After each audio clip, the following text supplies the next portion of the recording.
Dairy. We stay away from dairy because it's one of the more reactive foods. Some of you are going to be okay with dairy, and if you have it in your diet, you're going to be all right. But for right now, we're going to pull it out. And if you've never pulled dairy out of your diet, you may not know whether you react adversely to it or not. You may have just gotten used to the symptoms. We know that we're the only planet on the animal that drinks dairy after infancy, and we're the only animal on the planet that drinks dairy from another species, which is weird if you think about how we figured that one out. Yeah, think about that for a second. That was a bold individual. Reactive meaning it can cause food sensitivities or allergies. So reactive meaning that your body is going to do something adverse with it. It'll either screw up your digestive system, it'll cause an increase in mucus production in your mucous membranes throughout the body. It can cause allergies, it can cause autoimmune issues like eczema, arthritis, acne, stuff like that. Just bad stuff. And it's variable from person to person, but it does happen a lot. Sugar, for similar reasons we talked about drinks with calories. Sugar, again, going to add to the fat here. Wheat is the most reactive substance that we can put in our body. And there's a lot of debate out there about why. And I'm not here to tell you why I think it's reactive. Some people believe that it has to do with how we process wheat. Some people believe about the variants of wheat that we're growing now, about how we process it, etc.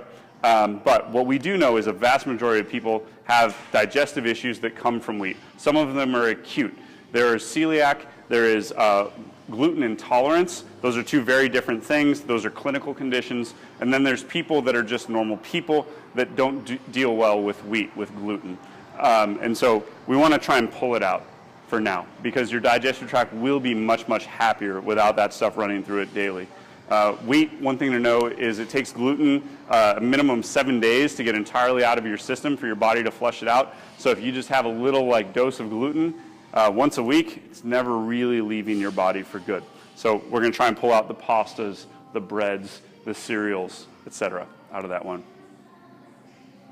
No heart attacks? Usually we have a heart attack about that one. You guys are all right? You guys are better than most. Here's the processed food. We want to try and pull out the processed food because it's going to have one or more of the above in it. So there's all sorts of interesting things that happen when we put sugar in there, dairy products, wheat products. They've isolated some pieces of wheat that cause an opiate reaction in your brain and cause the same kind of addictive effects. If you were making fast food like chips, wouldn't you want to put that in there to make you eat more? I would if I were a food executive. So we're going to pull the processed food out. That's kind of our list of hard no-goes for the next 6 weeks. How you guys feeling so far? Ricky, talk to me. What about beans? Ricky asked, what about beans? So beans are legumes. I don't feel real strong about beans for right now. Let's just leave them out as a convenience. Again, they can cause issues in some people, certainly not on the level of these, but occasionally they can cause some gut stuff with people. I mean, some of you can relate. You guys ever eaten a bunch of black beans and a few hours later you're like, I had some beans. Yeah, that's your body not liking that food. That's a bad idea. So it's not something to chuckle about. It's your body saying, don't eat that again. Can we introduce beans again in the future? Yeah, absolutely. We can try it out and see how everybody does. Let's just simplify for now and pull them out. Are they a huge part of your diet? No. Okay. Yeah, maybe in the future we can add them back in. What other questions, guys? Timing of eating with their workout. Yeah. Does that matter? Yeah, don't eat so close to the workout that you throw up. Sounds good. And that's going to be different for everybody. All joking aside, I've seen people throw down Chipotle and 10 minutes later go for a trail run and be fine. I've seen other people that need 3 full hours before their workout to really let their food digest. Typically, most people are happy around 90 to 120 minutes for their workout for their food to digest. You just want to get it out of your stomach is the big one. And if people throw up when they work out, it's because their body, with food in their stomach, their body is shunting blood away from the internal organs to the musculoskeletal system in such a violent fashion that your body has to evacuate the food as kind of like a safety measure. And so that it's a rare thing, but that's why that happens. So typically an hour and a half, 2 hours before your workout. And then you want to eat pretty much immediately after your workout. Because remember, Lizzie was training at 6:30, class ends at 7:30, driving home, game time. Let's get some food in the system to recover. So that doesn't count our protein shake? What's that? That doesn't count our protein shake? We're not talking about protein shakes. Okay. We will. So just continue what you're doing. If you're not having a protein shake right now, don't sweat it. We'll talk about it in the future. If you are, don't change your habits. It's fine. Ricky, you had a question? Yeah, so I tend to work out in the mornings, but I don't eat before. Mm-hmm. Is that ideal or not ideal, or kind of how does it work? We'll get more specific about it later. For right now, it's fine.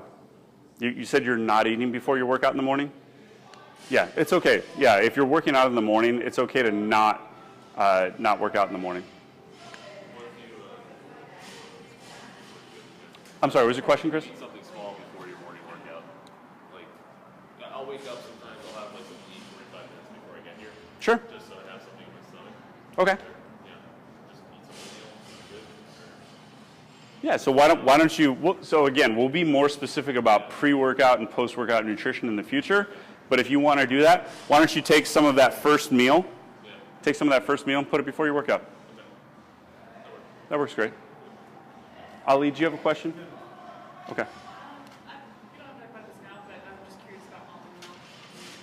Yeah, almond milk is kind of all about how much, right? So we talked about almonds, like,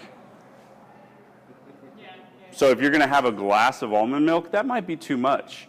But if you're just going to have a dash of almond milk in your coffee, I don't see any problem with that. Yeah, that's okay. Ricky. Corn? Not on our list. No go. Sorry. Maybe later. Yeah, corn can be okay. It can cause problems in some people. But yeah, corn's not our favorite. Not on our list. Questions? What about tomatoes? Tomatoes are a great vegetable. Eat them. I realize that's not technically true. Tomatoes are a fruit, but. Anything else?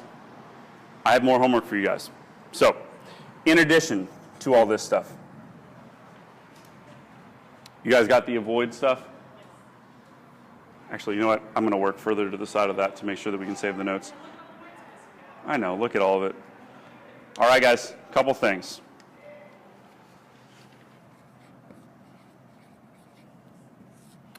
Sleep. I want you guys to download an app called Sleep Cycle Alarm Clock and start using it. We're going to use it to track your sleep. I want to get a few weeks of data in there first before we talk about it. So just start using it. It's kind of weird to like have something tracking your sleep, so don't feel strange if you're like, it's weird having somebody watching me. Don't worry, that'll go away after the first night. You do place your phone on your bed, and through the microphone and the accelerometer, it tracks when you wake up and when you're asleep. It's good stuff.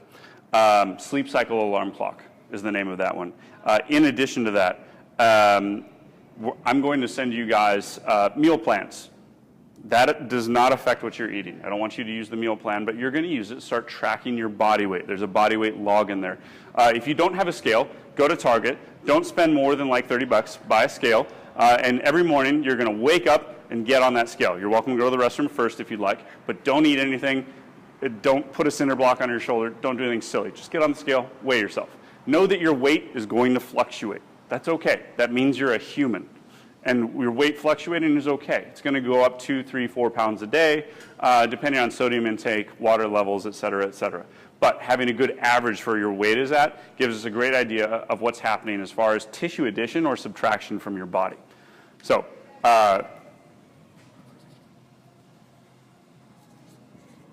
weight. Cool. Questions there? You'll get an email from me with a link to your weight log as well as your meal plan. In addition, I want you guys to set up an appointment with your primary care physician, your doctor, and tell them that you want to do an annual checkup and you need some blood work done. We'll tell you what blood work to do. Don't have that appointment be before next week. And if it is, tell me so I can tell you what blood tests to get. They will not automatically give you the right ones. But we're going to do some blood work. We are not doctors. We don't try to be doctors. But what we can do is identify some areas and perhaps facilitate a more in-depth conversation with your doctor where it's necessary. The reason we have to do that is you guys are going to be the healthiest people that your doctor sees all day. And so they're going to take one look at you and go, dude, he's fine, and try and get you back out the door, because you really are. In the great world, you're incredibly healthy. But we don't care about healthy. We want optimal. We want more than healthy. And so that's why we're going to have to ask for specific tests and perhaps facilitate a conversation where your doctor would usually just be like, dude, you're fine. You're incredibly healthy. Get out the door. And you're like, no, no, no. I want more than fine. I want to be optimal. So that's why we're asking for blood tests. How do you feel about vitamins? The addition of multivitamins is what Ricky is asking. Typically inconsequential. So most multivitamins, supplements that people take, most of it's just eliminated by your body. We don't really understand why. We think it has something to do with the combinations of vitamins and how they occur in nature versus how they occur in a multivitamin. Some brands do better than others, but generally speaking, you're better off eating the veggies and getting it from the original source, because absorption rate goes through the roof with this stuff. Really, really good absorption rate, but if you try and get it in a supplement, it can be, some are better than others, but none of them are as good as real food. I think that's all the homework.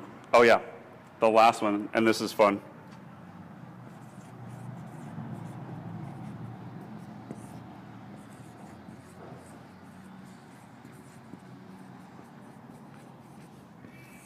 Before pictures. Go home, take your clothes off, take pictures. Caveat that with you have to have enough clothes on that you can publish these on Facebook. I don't want your before pictures. Just want to be clear about that. The last thing I need is all you guys send me half-naked photos of you going like this in the mirror. Now, how do we make these worthwhile? So we want our before pictures to be in consistent lighting. So use artificial light that will be easily replicated, because the natural light was going to change angle through the window and stuff like that, and it's going to be very hard to replicate. So use artificial light, typically in front of a mirror. We want front, side, and back photos of you. Wear something that is as revealing as you feel comfortable with sharing. You don't need to share them with anybody at any point. Should you decide in the future to share them with somebody, your coaches with permission to share them with the outside world, all of these are options. We, of course, will respect your privacy. If you're like, hey, man, look how awesome my before and after pictures are, and we're like, dude, you're a rock star. Can we share those? And you're like, absolutely not. Cool, we respect that. And that happens a lot. But that being said, if you have rock star before and after pictures, some people find it to be a lot of fun to share that with the outside world, because it takes hard work. And it's nice to get a little bit of congratulations for how much work you put into making your body as awesome as it is. So before pictures is kind of last piece. Go home, take those tonight or tomorrow, but don't wait to take them, because the progress is going to start pretty quickly. Would you take them weekly, or is it just 6 weeks? That depends. Are you the type of person that's going to obsess over them? If you are, don't do it weekly. If you're just kind of curious and like, whatever, I want to see the process, yeah, sure, weekly pictures can be great. You're probably not going to see weekly progress. Progress is typically going to happen in chunks of about 3 or 4 weeks at a time. And so when we do 6 weeks, we can typically see some good progress. 6 weeks out, most everybody sees some change. But a week out, you might take the picture and be like, I look exactly the same. Yeah, that's probably true. And it's all part of the process. So, I don't know, whatever makes you comfortable. I could go either way. And then would you, like, if my goal is to lose weight, would you adjust workouts at all? Like, focus more on AMRAPs or walking, whatever? Nope. Nope. And by the way, for those of you thinking it, no silliness, no adding extra cardio, okay? Just work out. The leanest people on the planet are bodybuilders, and they don't do cardio. They just lift weights. So just change the nutrition. The reason is we want to change one variable at a time. I think that if we just change the nutrition, you'll see dramatic results. Lizzie, I know how you work out. You train hard. There's nothing wrong with your training. You really got that right. So let's keep that where it's at. Continue to CrossFit the same way you've been doing it. You know, if you wanted to really dial in and push yourself a little bit more in your workouts, that's great. That'd be a great way to do it. But I wouldn't go add in like extra sessions or running at night or anything like that. Any other questions, guys? Zach? How many times a week should we train? Yeah, so my general recommendation there is for newer CrossFitters, 3 to 4 times a week of training is fantastic.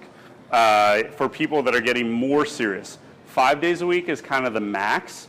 And I would make sure that you're sleeping really well. We're working on dialing in your nutrition, making sure you're also having time for recovery, which means working on foam rollers on your muscles, lacrosse balls, stretching, doing a little bit of that recovery stuff as well. And so 3 to 4 days a week is great. 5 is kind of a max. If you're going to do a 6th day, like come into open gym, let's make it skill-based. Nothing that you would call like training. More like practicing your handstand or working on your double unders or getting warmed up and stretching out, something like that. So that's kind of how I would approach frequency of training.